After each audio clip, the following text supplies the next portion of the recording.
And I tried hard to be proud of my service, but all I could feel was shame. And racism could no longer mask the reality of the occupation. These were people, these were human beings. I've since been plagued by guilt anytime I see an elderly man, like the one who couldn't walk, who we rolled onto a stretcher and told the Iraqi police to take him away. I feel guilt anytime I see a mother with her children, like the one who cried hysterically and screamed that we are worse than Saddam as we forced her from her home. I feel guilt anytime I see a young girl, like the one I grabbed by the arm and dragged into the street. We were told we were fighting terrorists. The real terrorist was me, and the real terrorism is this occupation.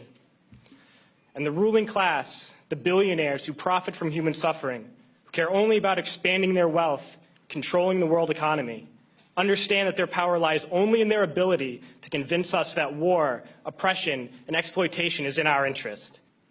Soldiers, sailors, Marines, airmen have nothing to gain from this occupation.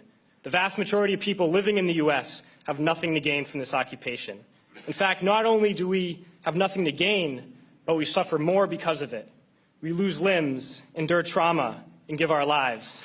Our families have to watch flag-draped coffins lowered into the earth. Millions in this country without health care, jobs, or access to education must watch this government squander over $450 million a day on this occupation. Poor and working people in this country are sent to kill poor and working people in another country to make the rich richer. And without racism, soldiers would realize that they have more in common with the Iraqi people than they do with the billionaires who send us to war. We need to wake up and realize that our real enemies are not in some distant land. They're not people whose names we don't know and cultures we don't understand. The enemy is people we know very well and people we can identify.